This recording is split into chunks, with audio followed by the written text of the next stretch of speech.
welcome to another iAnimate podcast. I'm your host, Larry Vasquez, and you're listening to episode 72. In this episode, we have Ricky Wood joining us. Ricky is a principal animator over at People Can Fly.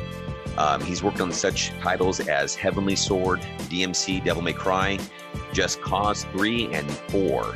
We're really looking forward to speaking with him. He's also one of our game instructors here at iAnimate, teaching in our Games Workshop 3. Co-hosting me in this episode is Rick Arroyo. How you doing, buddy? Very good. I can't wait to share all this great news with our fans out there. Awesome, man. Now, before we jump in with Ricky, you've got some announcements to make. Yeah, so we've been working really hard for the community. We opened up a bunch of workshops for the European time. So if anyone is in Europe, we got a few spots that will really accommodate you guys in Europe and Western and Eastern Europe. Just a reminder that all our workshops are recorded. So even though some, if we do get into a class that is not always the ideal class time, you can always watch the recordings, from home, in bed, or at your desk, at work, or anywhere you are. So just keep that in mind. And also, something I wanted to remind everyone, I know I'm super busy, and I wanted to still remind everyone that it's 2020. If you have big goals, now's the time. Focus on you. Don't forget that. Everyone put a goal out there. Don't forget it. Focus on you. Focus on your career. Keep learning. Keep an eye on the industry. It's growing. There's some big things happening. Last thing is, there's more things. I've been working on a few things, and big things are coming. So stay tuned. Keep an eye out on our Twitter page or LinkedIn and Instagram. And if anyone has questions or need a little, wants me to help them with their being accountable with their learning, trust me, I have no problem helping you. You can always reach me on Twitter and LinkedIn and Instagram. So, April is going to be a great block. And I want to make sure everyone stays focused on making this year a great year as a potential stepping stones to where they're going to go next. Fantastic. Looking at Ricky's demo reel, amazing. Yes. Some really cool work. So I'm looking forward to jumping in this conversation with him. No, let's do it. All right, man. Ricky, I always like to thank my guests, and I don't do that because it's cliche. I do appreciate your guys' time. I know people like listening to these things. There's always, nuggets or insight that people can gain from it. So we do appreciate you guys joining us, and it's neat to get professionals in here to talk about the industry that we love. So thank you very much for your time. Thanks for asking. My girls are currently upstairs having a blast, so I'm here quiet. I have plenty of time to chat today. As we kind of briefed up beforehand, you're in New York right now. You're from England, Europe? I'm from south of England. Okay. I've been in the US for 5.5 years now. And that's been a process. But now we're here and here for the long term. Really enjoy it here. Both have good jobs. So my wife and I, and just super excited for the future of what's lined up for us. Fantastic. So how did you get into animation? Yeah, so I always love to draw. I know that most animators kind of start with that. I never stopped drawing. That's what I always thought that I would continue doing for the rest of my life. Wanted to work for Disney. And my plan was kind of clear from when I was 10 years old, pretty much. I was drawing characters literally on my bedroom walls. My parents, thankfully, were okay with that. They kind of encouraged the art. I think some families can push back on it, but thankfully my parents have always enjoyed the arts and encouraged that. So I got a lot of freedom to just explore that side. And as soon as I could, basically in high school, I opted to do art full time. I think it's maybe a bit different in the US, but in the UK, you can do that. And so that's what I did. And there was a portion of the course which enabled me to specialize in whatever I wanted. It's a very open course. So I chose animation. And I had to set the criteria on which I would be judged. This is prior to going to university, and I was already able to explore animation. I was learning about painting on cells and just bouncing balls. And I got the illusion of life and started to try and learn from that as early as I could. So then the summer break came before I started university, and I picked Southampton Solent. I think they have a different name now, but it's no, I think it's called Southampton Solent University, something like that now, but it was the Arts Institute back then. I don't think they had university status. But I picked that course because they allowed you to, again, pick the kind of animation you wanted to do. And I wanted to specialize in 2D animation. So I thought, great, I'll do that. And you got to make a short film at the end of it. And it wasn't one of these courses where you had to all jump in together. You had to do it by yourself. And I think back then I liked that idea. Felt like I would learn a lot more, needing to do every aspect of it. And yeah, my dad kept on telling me throughout the course, you're never going to get a job. 2D animation is going out the window. So supported you, but was honest, huh? Right. This was 2000. So I started year 2000. And it would have been 2001 that he started to really hammer home that message that, I can't ignore it. I'm going to need to learn some computer animation. So in the second year I did.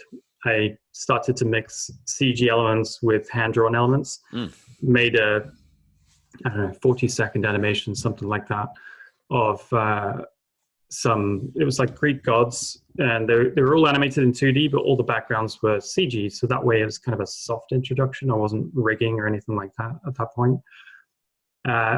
Because to be honest, I hated CG. Back then I had no interest in doing, like, sitting at a computer and clicking on a mouse. I just loved the sensation of the pencil on the paper and the freedom that allowed me to just dive in and start animating.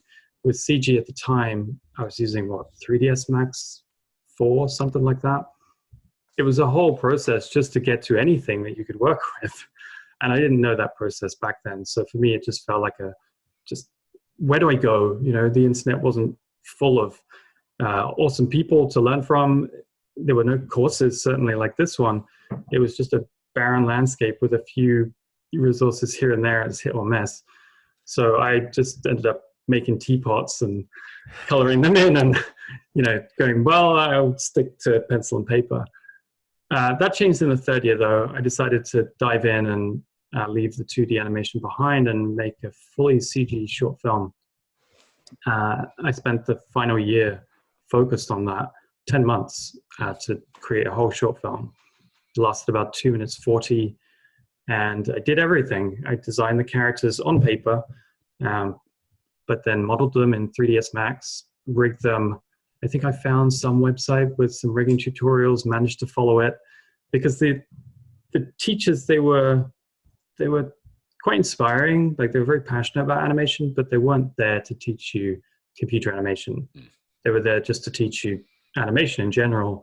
So really I was learning through the process of trying out things, and a couple of my peers were also trying out computer animation.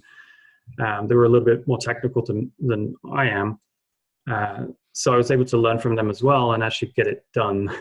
I did finish it, so I was quite proud of that. And because it's tough, I've tried to make short films since then, and it's really difficult to do on your own, especially now when I have a full-time job.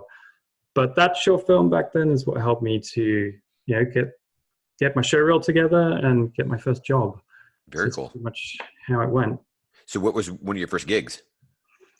So I never, again, I never wanted to work in CG. I didn't want to work in video games either. I'm loving everything. I'm writing so much notes. Keep going. Keep going. This is amazing. So, it's like when you're in the ocean and the ocean just kind of keeps pulling you, and before you know it, you're like, how did I get here? Yeah, well, it was a good life lesson that you make plans and they never work out, so you need to be adaptable. I just kept coming back to that sensation of the pencil on the paper and the immediacy of it, and being able to get things done quickly. So, and the detail that you could put in as well. I did start to fall in love with CG animation in my final year, to be honest. But I still had that desire to work in movies at the time, because I felt like that was where I could really focus in on unique characters and just bringing a very specific feeling to the screen. That's what was really driving me at the time. Well, it still does, actually. But back then, I thought that I could only achieve that in movies. So I had a website at the time, and a recruiter saw that website, reached out to me and said, I can help you find a job. I was like, awesome. Which movie companies can you help me work for? Oh, yeah. Like, You're sending me to Disney. Yeah. I was like, well, I specialize in video game developers in the UK, so I can get you some interviews for video games companies. It's like, well, I don't really want to work in games. I'm more interested in movies. And he's a good recruiter, so he said, see it as interview practice.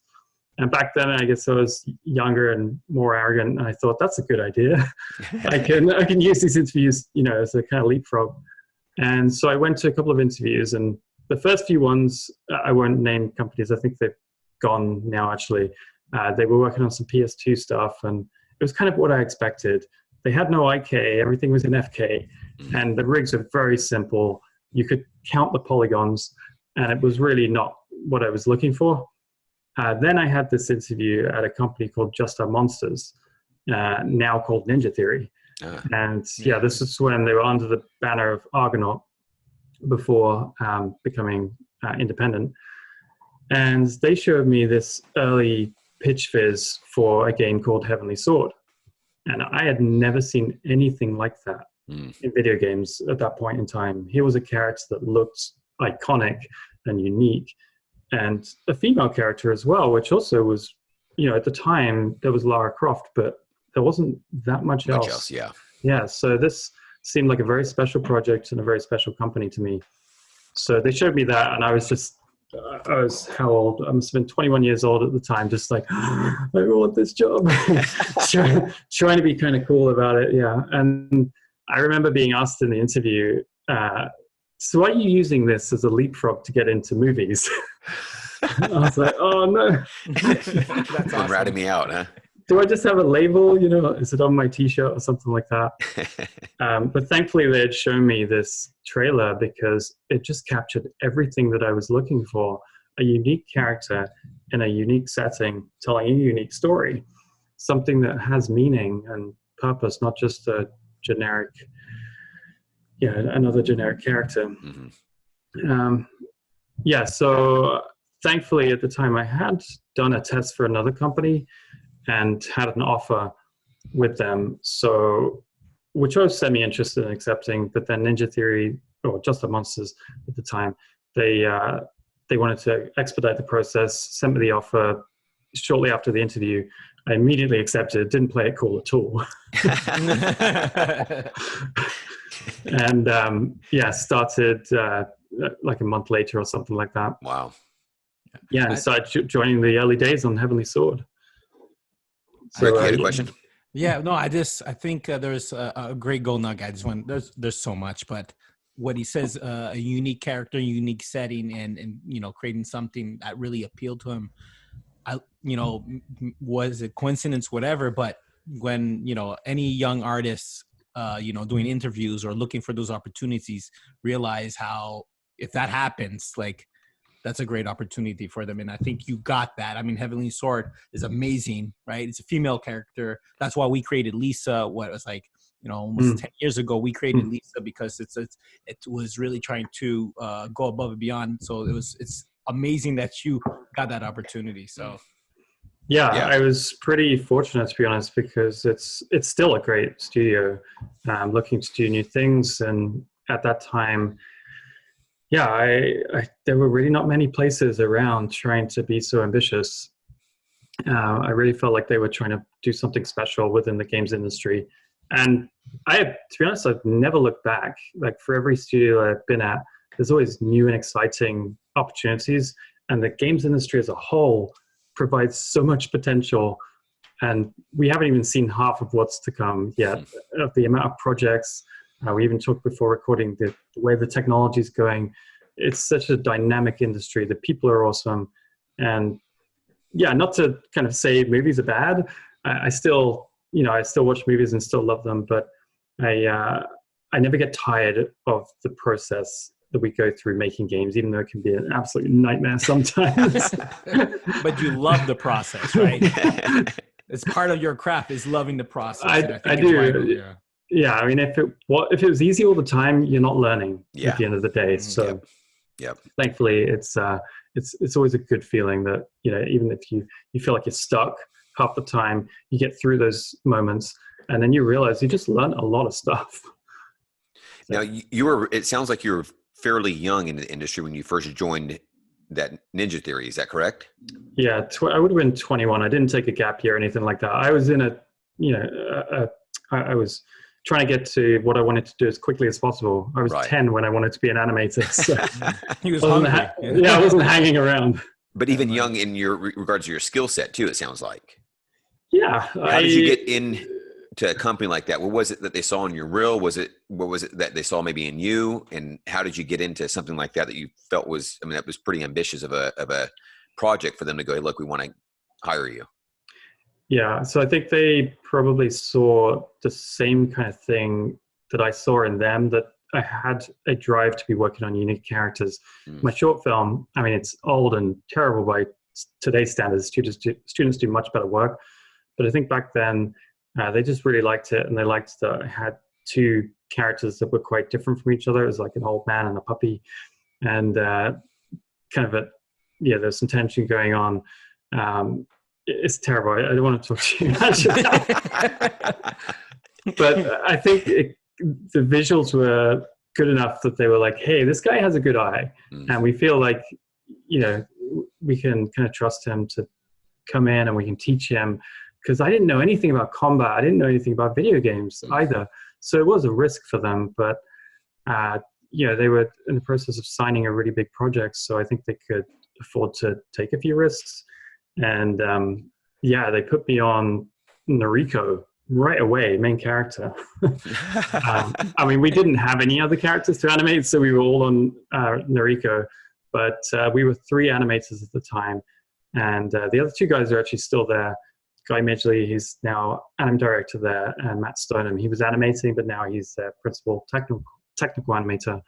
And we were all animating on this character, and they wanted to move me onto combat. And I was freaking out because I didn't know anything about combat. I didn't do any martial arts. Well, I did as a kid, but I sucked at them. I was slightly smaller usually than the other kids, and just like, I just want to draw. I don't want to be thrown on the mat all the time. I did judo. I was okay at it, but it wasn't something that I had been doing for long enough to feel comfortable with it. And I have this, imposter syndrome, always there a little bit. So it was a process to dive in and start learning that. And thankfully I did, because I ended up growing so much. We talked about that process of video games of just constantly new things coming up. Well, learning combat for me was one of the best things that ever happened to me, because I ended up loving the dynamism of it and just the number of different things that touches upon within game development. But at the beginning I was like, just give me the walk cycles and the run cycles. That's something I feel like I could do. Like, now we want you to explore combat. So, what were some of the biggest challenges early on learning? Yeah, so I remember early on we had to find the style for Noriko and for the game as a whole. And like I said, I'd never done that. So they were asking me to do things which I didn't know how to do. Like, how do you swing a sword properly? And also, how do you make it appropriate for a video game? I was trying to create things which were a bit too slow. So I learned that in video games, things need to be reactive. I didn't know that at the time. So I was trying to make things faster and hold the poses, and it just looked really bad. I was looking at the lead animator who was doing some really nice stuff. I noticed that he was doing these moving holds where the pose would kind of hit, but then it would go slow. And it didn't just, you didn't get that staccato movement. It was fast, but it felt fluid as well. So I started trying to emulate that, and I was just looking at another animator joined, and he was doing some awesome stuff. I would grab their files and try to figure out, how did that work? And how did this work? Yeah, it's a nice thing about computer animation. You can just, steal people's files and go in and look at the graph editor and look at where they put the keys and try and figure it out. So that's exactly what I was doing, because I was desperate to not be, the bad one in the team. I love that. So basically you were just reverse engineering others and learning from it. Yeah, exactly. Because at that point in time, combat was my biggest challenge. I remember the lead animator telling me that I was moving the hips in a weird way. I was kind of moving them together like this sometimes, and everything should feel connected, the contrapposto idea, which I realized at that point I hadn't learned enough in university, apparently.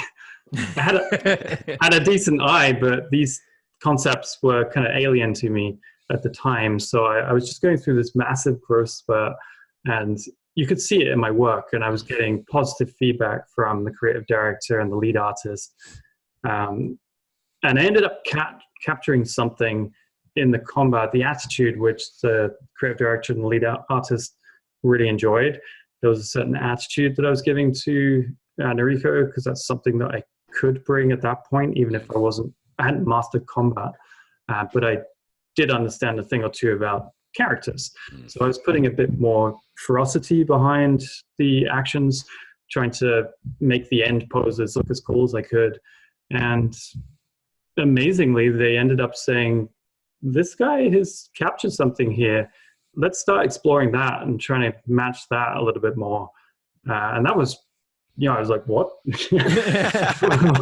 What's going on? Yeah. Why do you like me? What? So it was actually good, because I started to get more confidence that, hey, I can do this. I'm learning a lot here, and they're liking what I'm doing.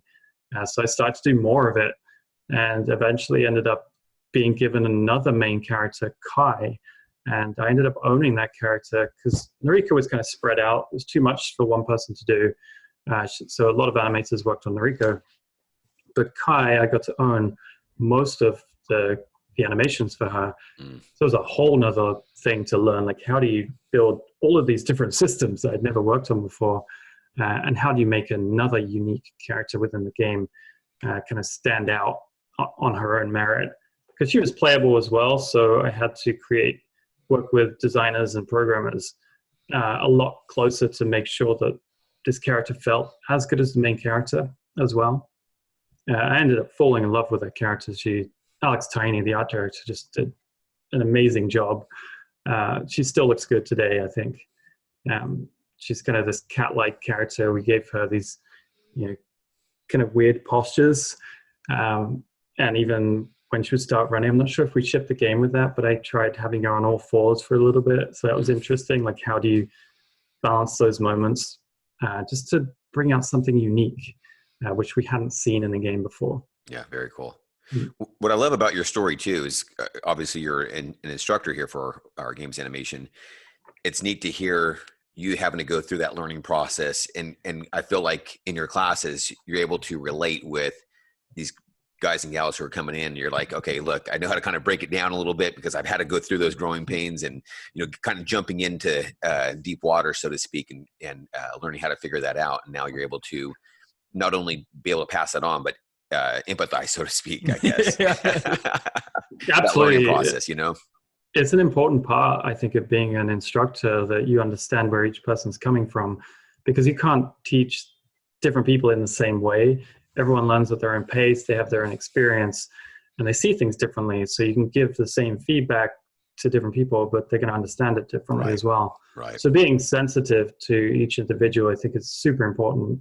And we're all creative people as well. So sometimes we can get quite attached to what we do. And, you don't want to upset anyone, but you also need to be honest and clear at the same time. So yeah, I try to be as sensitive as I can. And I've heard from people that I work with that I used to do almost like I animate the video reviews for people that would apply more for juniors. If they didn't get the job, but they took the time to do the test, I would do a video review for them. Oh, very cool.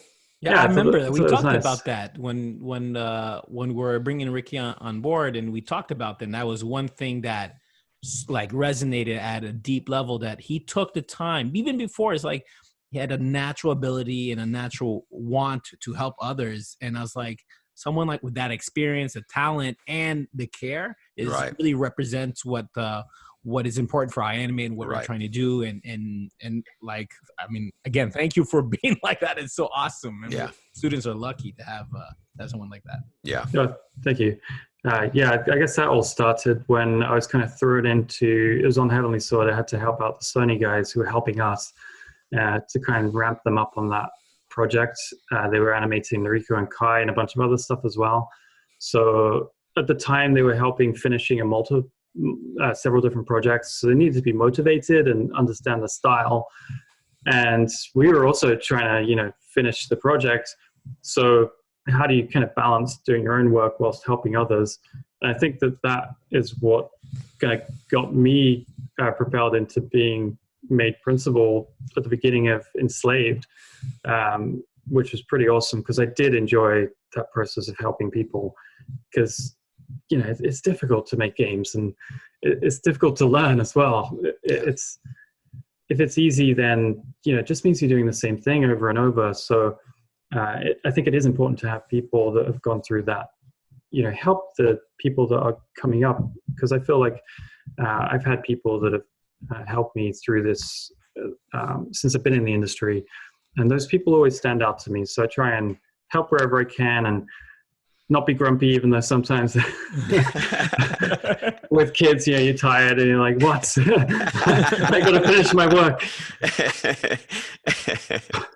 But I love being a part of this school as well. It's always awesome to meet new people and hearing their stories and just where they're coming from. Because the course workshop, so I'm teaching workshop 3, right? And it's difficult. There are lots of different aspects to what students have to do. You're learning character animation, but you're also learning story and camera work.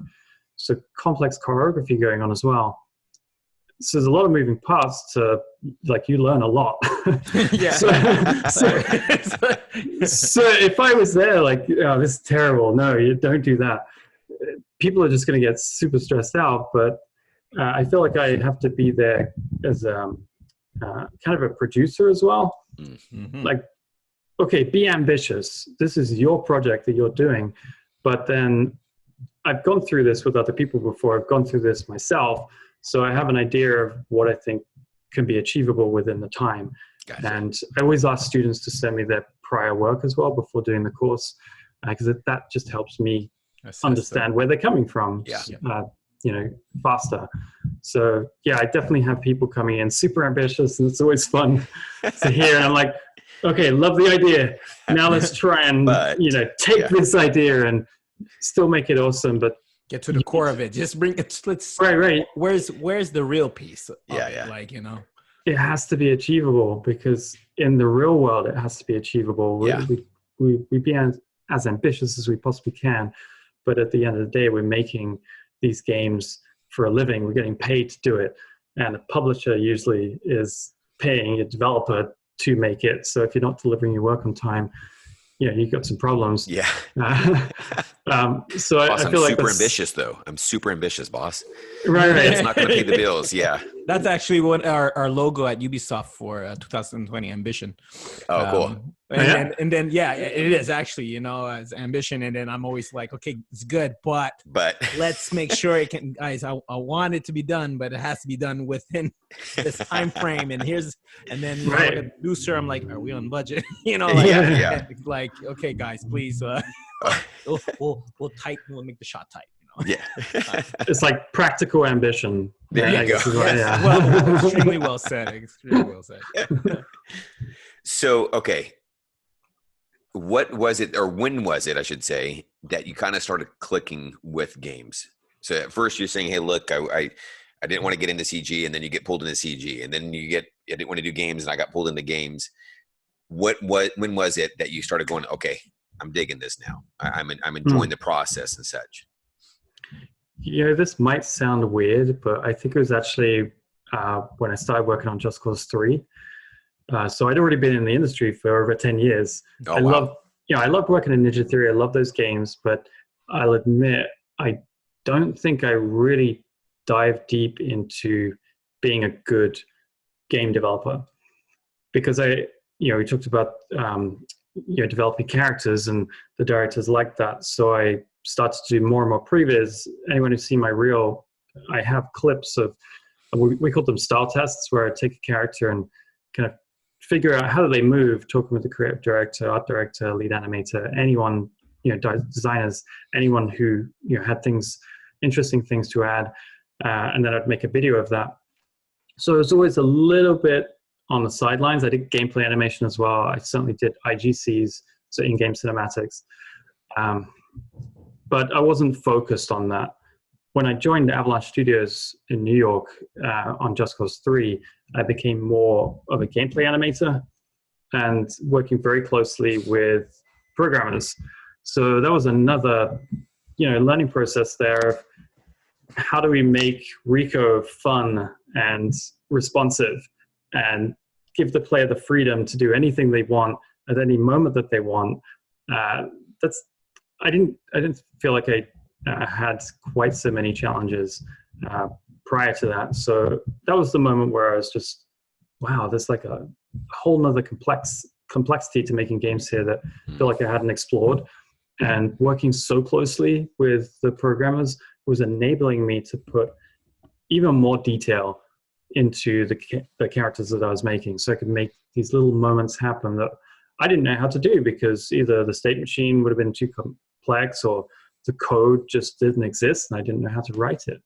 So yeah, I would say it's actually quite late after 10 years where I suddenly went, hey, I can achieve a lot here with the right programmers around me. We're adding stuff, little subtle things in here that I can do in Maya, but it's a different ball game in a way once you get it into game. That's another thing I realized at that moment: get into the game as quickly as you possibly can. When as a Ninja Theory, I was like, oh, I just make it look nice in Maya, and then I export it. It looks great. Look at it. But then look at it just from this angle. Yeah. And then it goes in game, and you're like, whoa, don't rotate the camera. The player shouldn't do that. He needs to do this. The player, you're gonna tell the player what to do, right? Like, I was like, what are you? I remember actually my brother, when I got into video games, asking, how do you know what to animate? Like, how do you know which buttons the player's gonna press? Like, when you do a run cycle, at what point do you animate the jump? I was like, oh, where do I start? He's in theater. He has no idea about how video games work. But I realized at that point, oh yeah, I guess it is kind of weird and specialist the way we kind of make these little weird jigsaw puzzles, and then the player freely makes whatever puzzle they want. Right. And I think that kind of hit hard, that idea, when I was working on JC3, and ended up really enjoying that process, working closely with programmers, because I could do more. Make the video game itself look better. Do you find I think this is a really quick, I want to jump into this. And I find that you are at a place where it's very interesting. I'm like, do you find now that you're looking at game development as your art, like as just another tool to express the creativity of developing a story of a character, versus like when you start, many animators start and look at animation as, this is what I'm using to create my story, just animation and work in Maya, right? But now I find I'm listening to Ricky, which is a great name, by the way. Anyone, but I find now listening to you is like, now it feels like you have expanded and evolved your art form, is that it's not just animation, but it's using the whole game development to produce. It's like, is that true? Or is just me like hearing something that's totally different? Like, what do you think about that? I think it's totally true. Like I said about this jigsaw puzzle, we're not directing a specific series of events. We're letting the player kind of direct the moment, as it were. So trying to make that moment feel as visceral and unique as we possibly can is what drives me, because going back to wanting to be a 2D animator and create these unique moments, it's easy. Easy. Yeah. In movies or VFX, you just have that shot, and the audience is going to see that. So you really hone in a very specific idea. Whereas in video games, if you're doing cinematics, you can kind of do that.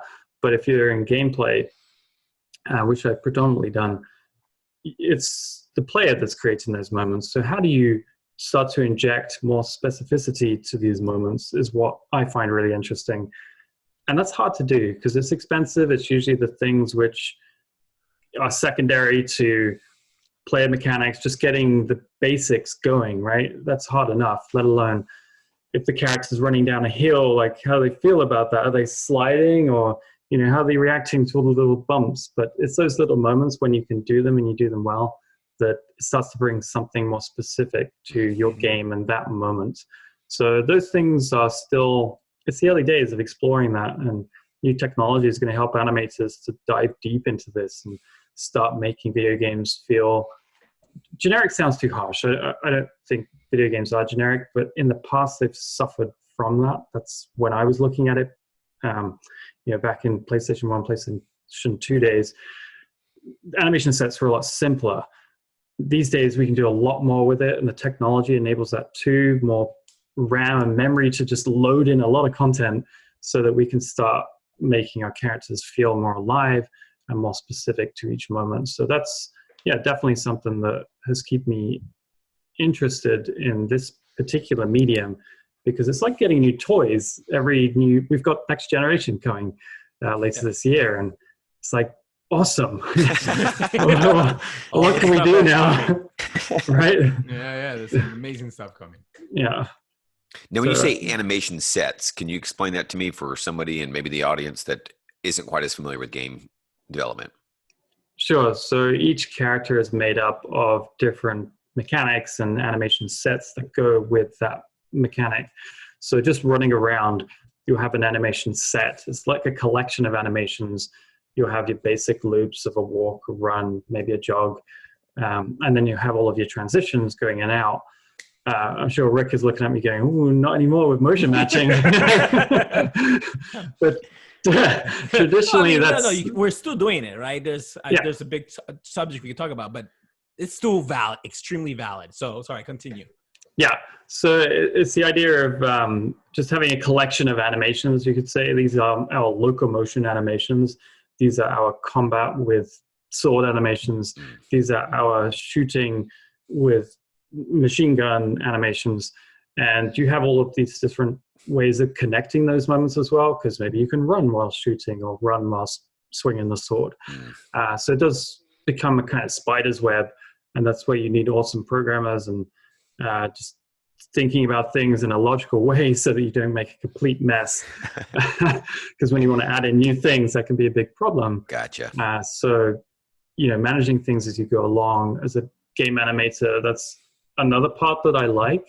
I feel like in movies, like say you get your shots, and you do need to be aware, obviously, of the shot that came before and after, but essentially you can kind of do whatever you want with the rig to get it done.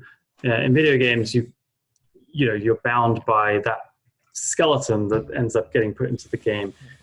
Sure, you can make it in different ways, but you can't just deform it. Like in film, you could for this shot, I feel like scaling the head so it just looks better to camera. You can't do that in game. Like, just for this animation, I'm going to scale the character's head in.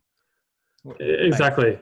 And then when you add things like multiplayer, when players can see your character running around, things like foot sliding and all of that, and we still have a lot to do to solve issues like that. But there's a lot more challenges, more technical challenges involved. Gotcha. It's pretty awesome.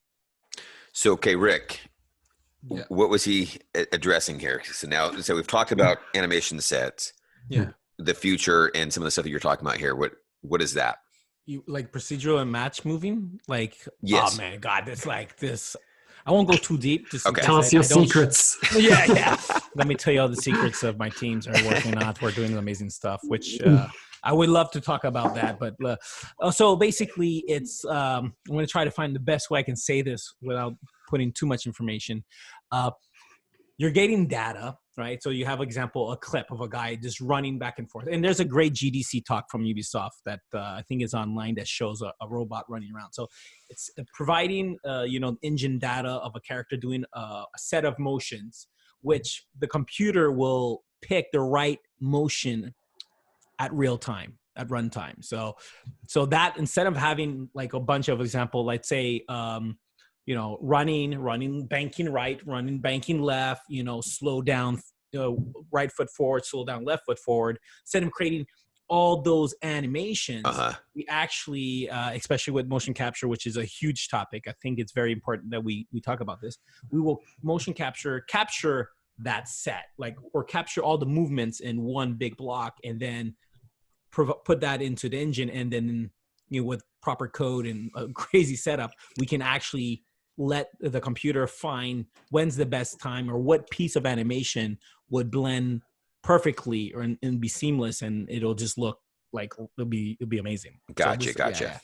Okay. So that was kind of a, not So- going too deep, but yeah. Right. So Yeah. essentially, you aren't having to animate the transitions as much. You're still doing the sets, but less on the transitions to get from one set Exactly. to another. Okay. Exactly. Yeah. Yeah, you guys call them dance cards, right? So Yes, you dance have like cards, a yes. certain choreography. And the nice thing about that setup is, you guys use a lot of motion capture, but the nice thing is you could replace that with anything that you want. Essentially, it'd be hard, but you could hand key that and still get those transitions for free, which is the exciting thing about that, because it saves you time setting that up. Like, you have usually at least one or two people spending the entire project working on the base locomotion set in a traditional environment. Whereas with new technology like this, you can expedite that process to, a much shorter period of time. So new tech like that just enables animators, even though it sounds kind of scary, like it's doing what now? We're not animating? It enables you to actually focus on the performance and adding in more. Like, next generation, awesome. We can just add in another 10,000 animations, and we don't have to worry so much about these little transitions that eat up a lot more time. Yeah. Imagine, right? You can, with the dance cards, like, okay, so everyone knows about it. Great. But imagine, like, you have your character and your character is evolving. You can actually create a set or, a piece of the character. It's, at phase one, in the first part of the game and in the story arc, the character moves like this. And then something happens, they evolve, they grow, whatever. You can literally just get another dance card and the character would feel like they evolve and change. Like, Gotcha. but if we would do it now, the traditional way, where just creating animations, that would mean like a whole unique like team just building complete new cycles, it would take a long time. But we can cut that dramatically. And like Rick was saying, we can actually focus on what we're really trying to do, is create a very engaging, memorable game that will, impact the players, life, like, oh my God, this is an amazing game. So we can focus more on that. So there's so much you can do. Like, the more you educate yourself, there's so much you can do, and there's so much room to grow in the industry. So no one should be scared. They should be more embrace it and be hungry about it. Yeah, it's getting more and more contextual and getting that emotional response moment to moment in the game that the player's having. That we're starting to see that on the characters within the game as well, which is pretty awesome. I don't think it's scary at all when you start thinking about it for any length of time. It's actually super exciting because we get to do more with the characters. Yeah. So it's pretty cool. Gotcha. And it's awesome, Ubisoft is spending a lot of money, trying to push these things as well. I think we can, it's just awesome at GDC seeing those talks coming out. I think you're right. There are some free ones online that talk about the dance cards. That's where I heard that term from. Yeah. Super exciting. So Love that stuff. You said you're at Avalanche right now? I was at Avalanche. Then I left Avalanche to join a small developer called Define Studios. We were working on Lords of the Fallen 2, which sadly was taken away. So we ended up, the entire company, joining. Thankfully, People Can Fly, a Polish developer, was looking to expand into the US, been wanting to do that for a number of years. And they saw, hey, there's this small, super senior team now just available.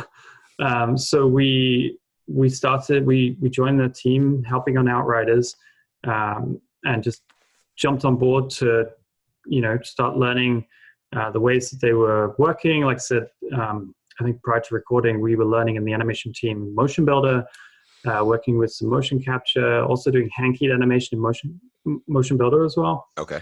Which I'd never done. None of us had. So that was interesting. In the beginning, it was quite tricky, because Motion Builder is a very powerful tool, especially for motion capture. It has a lot of awesome stuff. But we didn't know a lot of it, and the guys in Poland were awesome. They were super helpful. Lead animator Lucas Zapata was really patient with us, and they know that software inside and out. So anytime we have problems, we could do like hangout calls with them, and they were always super patient with us, because there were times we were like, yo, can we just use Maya? In the first few weeks. Please. Yeah, by the end of it, we're like, hey, this is awesome. We want to use both. Like, now we understand the strengths and the weaknesses of both softwares. So that was pretty cool. And yeah, so Outriders has just had a bunch of reveal trailers, which is awesome. It's always a really nice period when, the game, even though I've not been working on this for that long, relatively speaking, it's just a really nice moment when the thing you've been working on gets revealed and people can see it. You can kind of send it to your mom and go, hey, maybe it's not her kind of her thing, but I can have that moment where I can just share it with people and see what you've been doing behind closed doors. Yeah. Again, another something vital, which we talk about how the industry is growing and evolving, right? It's not just changing, but it's evolving.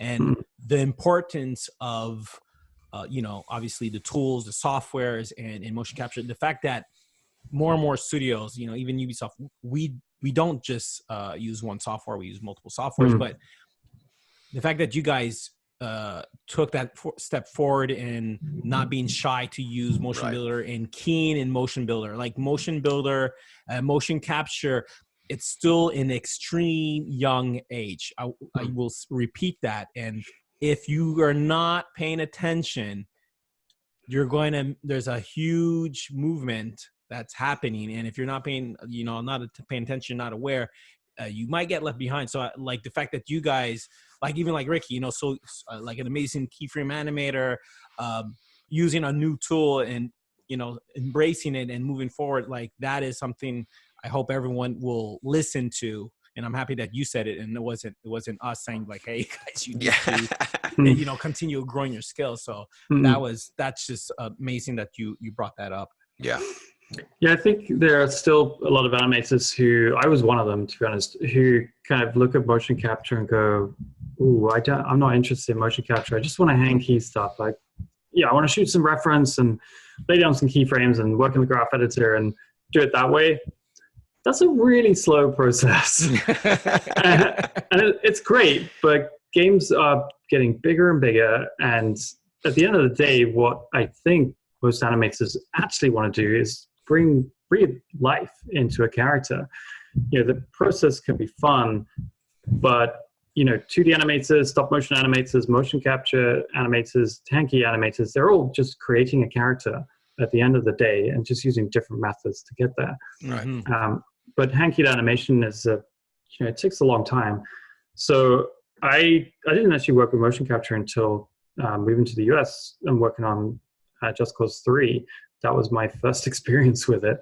And at first I was like, I feel like I'm losing a little bit of creativity here. And then I realized, there's so much to change, not always, but it's a whole new challenge. And it's still just about creating characters. And there are things that then you don't need to worry about as much. Yeah. Instead of, am I getting the weight shifts right? Does this have a natural feeling to it? You're worried more about the performance, like the heart of it. And so I found I was able to get to the end goal a lot quicker. I ended up really liking it. And now I never want to hand key an idle animation ever again. Just give me some motion capture, any motion capture, some movement that I can build from there. Gotcha. And you said like the performance, right? Like animators or any artists that like using motion capture data and say, oh, I'm not doing anything. You should look at that. This is my starting, right? This is like an old house that I'm going to renovate and I'm going to bring it to another level of beauty, right? Mm-hmm. You can add performance within there. You can improve the performance. You can extract more of the character. If the actor did something, like he's just like, I don't know, he just did that, and you're like, I don't know, and you just want to enhance that. Well, that's more for film. You can do, like, if animators that are open-minded to that will actually take some data, motion capture data, and bring it to a place where very few thought of bringing it, but you have to be open-minded to it. And that will actually, your career will thrive if you embrace that idea. You need to be a great animator, like have a phenomenal foundation, understand, performance acting, body mechanics and all that, but take all that knowledge and apply it on a performance that's already been developed. Are you okay? You're safe, right? There's no ambulance. I'm wondering who the police are after. Yeah. It's not me, so I got to figure Someone it's one talked of you about two. motion capture. It's like motion capture, Get him, guys. Yeah. But I'm used to it now. I kind of like, what? I didn't hear nothing. But anyways, that was what I wanted to say about motion capture and taking that, and that is part of future. I mean, keyframing is not going away. There's going to be I foresee an adjustment for keyframing and how we're going to do that, but it's not going away. But yeah, wonderful. But particularly wonderful. for games though, where you're there 15, 20, 30 hours on some of those ones there that are just, that's a lot of keyframe animation. So you're having to get there quicker to the end product. So I can see with a medium that, like I said, that are versus film, that's an hour and a half, you're going to need to get there quicker. Yeah. And at the end of the day, some of the coolest stuff to animate is the hardest to motion capture. So, big stunts like Rico, they tried motion capturing some of the like grappling hook, parachute, but you can't. Right. Yeah. I think some of it was used as a base, which is, good for JC3, but for JC4, I ended up taking over those key mechanics. I worked on wingsuit in JC3, but the grappling hook and parachute I didn't touch. For JC4, I did, and I ended up, starting again from scratch on that stuff just to bring out more of an iconic look and feel. And I found that a lot easier to do with hand keying it. And the other aspect, of course, is creatures. We have a lot of them in Outriders. And like I said, we use a motion builder to hand key that. I still am a lot faster in Maya. I have my workflow down in that. But the creatures, that can be hard to get good motion capture, especially if you start adding more legs and things like that, changing the design, making things more unique and interesting. Because you can make things, it's just a weird looking human and motion capture that. But if everyone's doing that because it's easier and faster, then you're not going to get something that's unique, right? I think I agree, Rick, there's definitely a place for hand-keyed animation now and for a very long time. Yes. Now, what is this game, Outriders? I'm not quite familiar with it. If you can talk about it and just some of the process. So there's a bunch of reveal trailers and gameplay footage that's been put out there over the last week, actually. It's an RPG shooter, co-op, 1 to 3 players. So you play with your friends. You have a bunch of different, I think they've revealed 2 or 3 of the different classes that you can pick. Because you got these awesome guns, but you have these crazy abilities as well. It's early days in terms of announcements, so I wouldn't want to say too much. But you get to explore this awesome looking alien world. The story is really cool. It looks amazing as well. Nice. The quality of the cinematics that's the developers, but also Unreal 4. The engine is phenomenal. The quality that we're seeing now, the look that you can get in these cinematics. I love playing around with the depth of field because now it looks great. When I was doing that back at Ninja Theory, this was Unreal 3, it kind of looked like a bad Photoshop blur. Like if you blur it and then do a 50% fade, it didn't look correct. But now you add this stuff in, it just feels so cinematic. Cool. So yeah, it's really got that polished cinematic look. Which is pretty cool. I think that's cool because that's something you also talk a lot about in your workshop, right? You talk a lot about composition and setting up, and I'm thinking that some of that's going to show in the game you've been working on. So I'm looking forward to the game itself. Checking that out. Cool. Yeah, I did get to do, so in New York, we were focused primarily on some creature spawns, and we got to have some fun with some camera work. not on all of them, but for some special moments, just to highlight that, depending on which moment where you're at in the level. So that's always fun to take control, because then you can direct that experience. And as you say, it's exactly like what students will go through in workshop 3, working with camera work. How do you frame things? When do you bring characters in? How do you direct the attention so it's not a complete mess, and the audience or the player gets to see the right thing at the right time, using depth of field, using different lens types. I just love all that stuff. I could, very cool. Do some camera. I would never want to, I just love all of it. I like doing the gameplay stuff. I like doing the cinematics. I kind of like doing both. It's always because you're a nice game developer now, right? You're like, you're always, by trade, you started your trade in animation, but you grew from there, and now you're doing animation, you're doing camera work, you're looking at performance, you're looking at, you're using other elements other than just animation, using the sound, and you're actually I find that how I feel what I'm getting from you is that you're actually casting your character and showcasing that what you find is the value of the character to the audience, so they can be engaged. And that, as a game developer, we talked about this. I'm an animator by trade. I used to be a pure animator, like I just want to keyframe and that's it. But now, as a director, as a game developer, like I use everything in my disposal, and I love every aspect. And I'm just hearing Ricky says, I just love everything, and I feel the love. I'm like, me too, man. I love going. I was in the editing booth. I was like, okay, guys, let's work on the editing right now, and then I'll go to the to the audio team and work with audio directors who will work on sound design. And I love every aspect of development, the marketing and everything. So that's awesome. Yeah, there's a part of game development that's always fun, which is previs, because you get to, you talked about working with sound design and like VFX, character guys at the beginnings of projects, and even throughout the project. I always like to do previs, even if it feels like, wait, we're not concepting anymore. But if an idea comes up that might be better and you can kind of squeeze in some previs, I think that's always a good idea. And it's something that comes up in class as well. Students will do, I think I have 2 weeks of previs where I give them like cylinder people to animate in place of, like, if they want to animate Lisa, they can animate a previous person, like a cylinder. To validate their ideas, to prove it, right? That's key. Do it quickly. And I love that process in the development when you are exploring these ideas. It's super creative, and you get to work with sound designers and VFX guys and designers. Animation touches on so many different disciplines that you're always engaging and collaborating. You're never just sat at your desk focused on making this run cycle look good. It's like, okay, working with a designer, how fast should it be?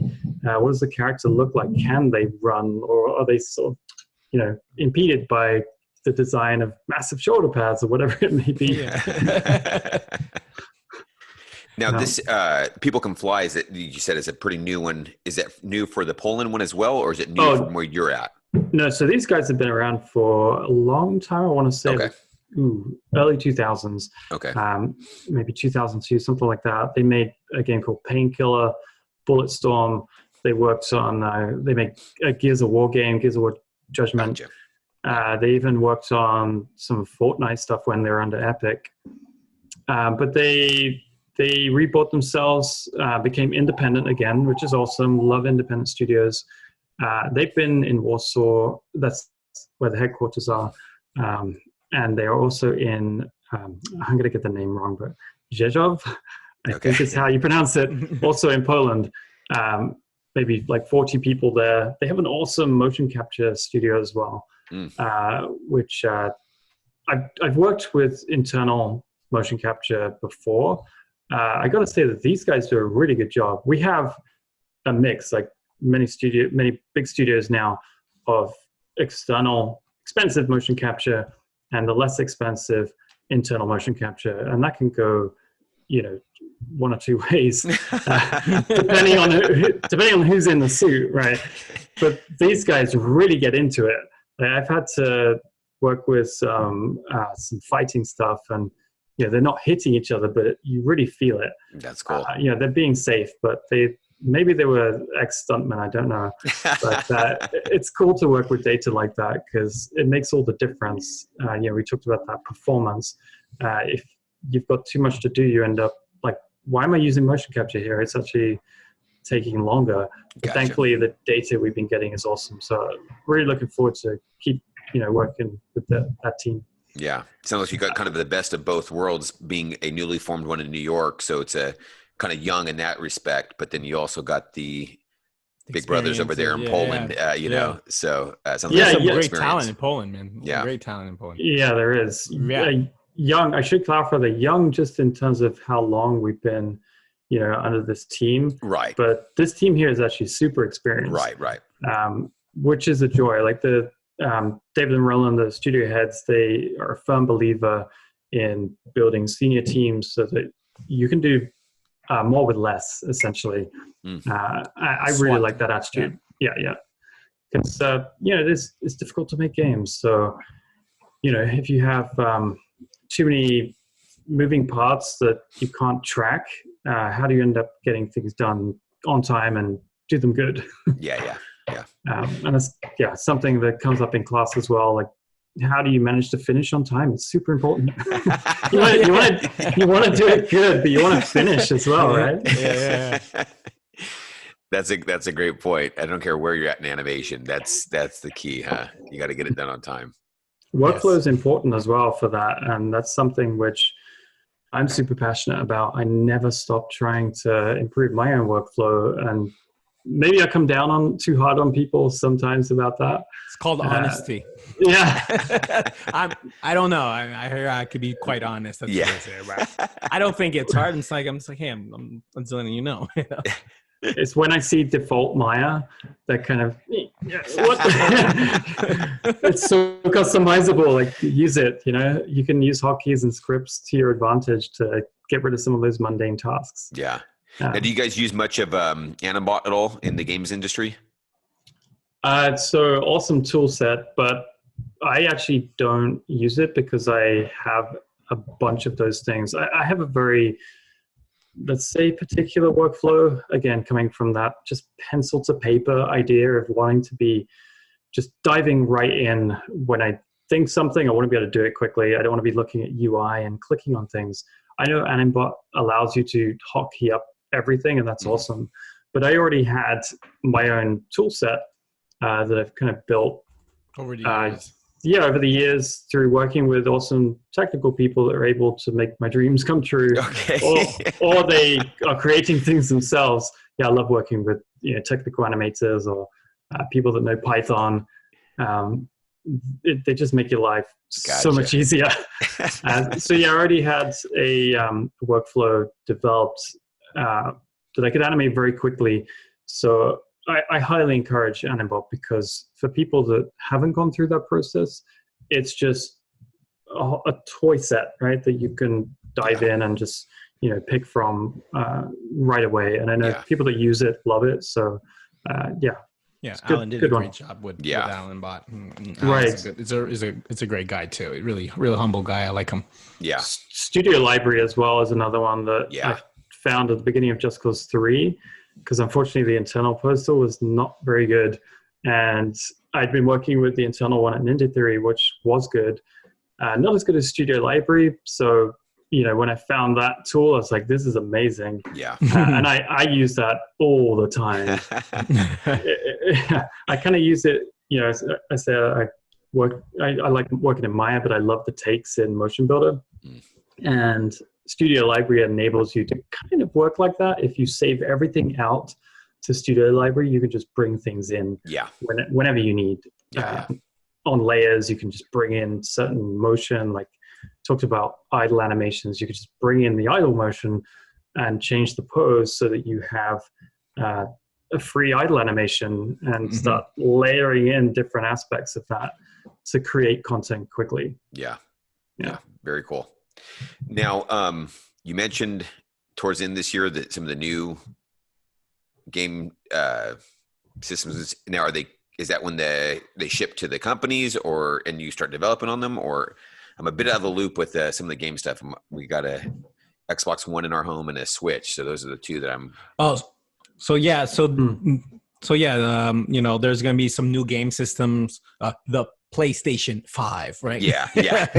Like it's one. And is that when it's releasing, or is that when it's coming out to game companies that you start developing on?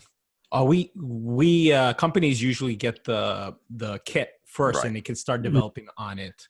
So I won't say who has it or when they have it, but some companies will get it ahead of time so they can look at the specs and they can start developing. I'm trying to look at your face now. Like, I don't know what you're talking about. What's he got? Tell us everything. Yeah. So companies can actually look at that and start developing on those, the new system. So when it does launch, they already have new products. They can right away on the release date say, hey, we are launching on the next generation of consoles. Mm-hmm. Okay. Yeah. So let me ask my question again. That based upon that, are the systems launching later this year, or is the development toolkits launching later this year? The systems. Okay, yeah, the system, gotcha. That's what yeah. okay.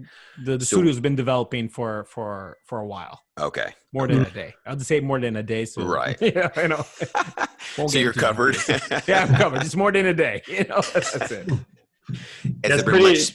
No, I was just going to say it's pretty exciting that actually Outriders is going to be coming out on those new systems as well. Because very first game I worked on, Heavenly Sword, was a very early launch title for PlayStation 3, but not many people had PlayStation 3s at the time. Whereas now we've got a lot of people that have PlayStation 4s, and I'm sure the next generation, like the games industry, is huge. I have no doubts that it's going to continue to expand massively. So it's really exciting that this game gets to come out on so many different platforms. Right. It's just a lot of exposure, which is great. Is there anything in particular you're looking forward to in the future for gaming? I know we've touched upon some of that kind of stuff, but as we mentioned, the system's coming out. I don't know if there's much you can talk about that kind of stuff. Rick still seems like he's pretty incognito about it, but is there anything that we can talk about that you're looking like, I'm looking forward to this kind of stuff? So this is probably less as a developer, more as a player. It's the load times for me that are really exciting. Okay. Because I kind of say I'm a lazy gamer. So if things take too long to load, then I'm like, well, Netflix, right? Right. But the idea that we can kind of jump around and what that can do, even in terms of storytelling, movies can go wherever they want, right? And it's not like you would want to, break too much in terms of continuity, but it enables a different kind of storytelling. Like, let's think of a movie like Pulp Fiction, where it's going from one scene to another, deliberately trying to, play with time, the things that Christopher Nolan does. I think that could be harder to do. It's doable, but it's harder to do in video games because of load times. So just streaming in content. So I think that's pretty exciting. Again, a bit more from just the player perspective. What else? Yeah, we've kind of talked about the ability to get more contextual as a developer and as a player. I'm excited about that, how we can bring more specificity to the different moments and really engage. Rick, I liked your word. I'm going to steal it. Engage. Engage players into video games even more in a way that I think is really hard to do in other mediums, because movies are great, right? I maybe sound too negative sometimes about movies, but you are passive. You just sat there. Netflix as well. You just sat there passively being entertained. And sometimes that's exactly what you need. Yeah. and I'm gonna sorry, go ahead. I'll jump in right afterwards. Yeah, I was just gonna say, with video games, you're engaging and interacting. You are that character. There's something I kind of go on about in the course, that you are this character and that character is you. So when you are taking control of the camera in certain moments, it's important to have I feel it's important to have a certain camera style that is not too detached from that moment. Because if you start mimicking that passive style that is more common in movies, then you're going to start to feel like this is a cinematic, and I feel more engaged in the gameplay because the camera is following you around. And in the cinematics, suddenly something just feels different.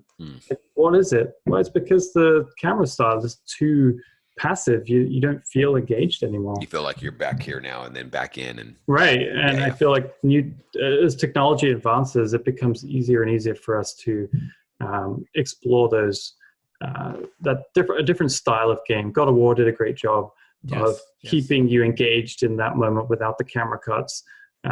Dory, he's a phenomenal person. We talked, I showed some stuff to him, things I've been working on and like been working on this book, and I just haven't never gotten to finish it. But yeah, I mean, the technology is helping us get so close to film, and that is great.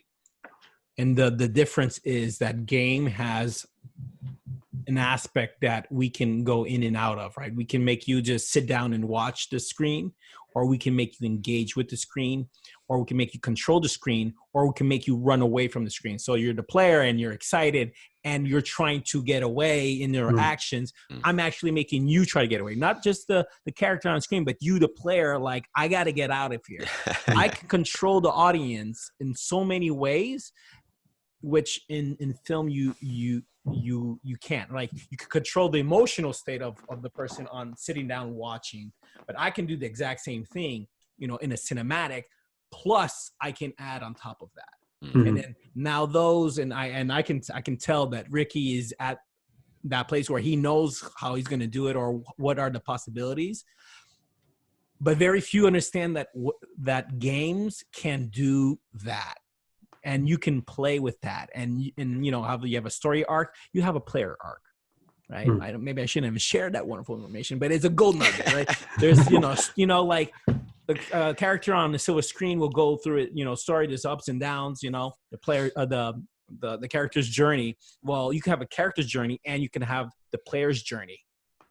Now, if you think about that and you sleep on that, now you're gonna start start playing with things.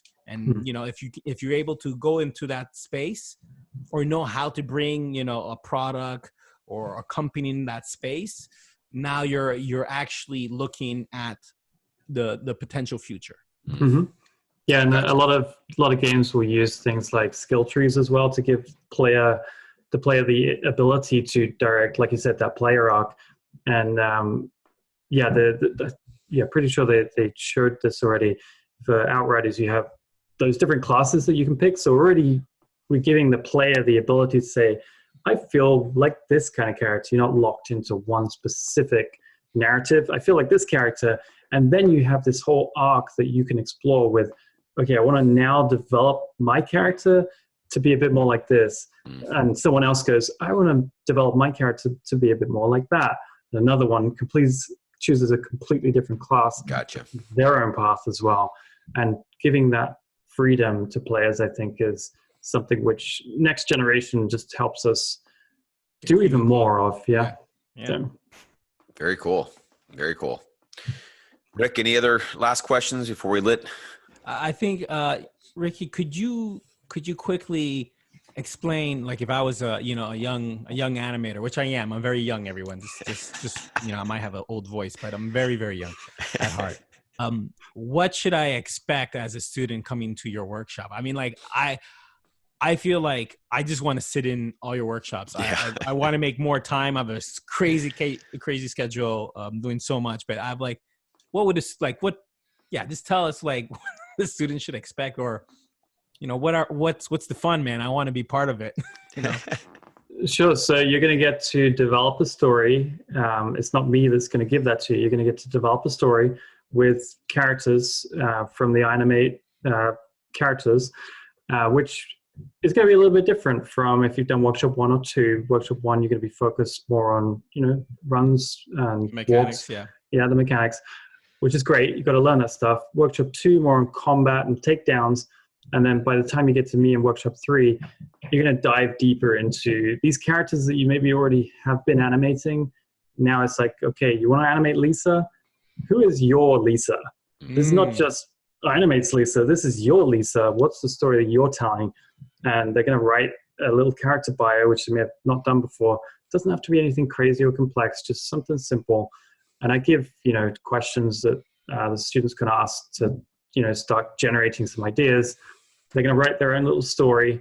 And if it's too ambitious, again, that's the point where I'm going to be like, okay, I got You to act work as with the these. producer. Yeah. That's why you're the teacher. You're kind of Yeah. You want to do 10 characters? Okay. No. Yeah. The Awesome production idea. says no. I'm like, no, guys, that's not happening. Because the end goal is to do like a 10 to 15 second clip of characters doing, it could be a fight scene, right, with camera choreography going on.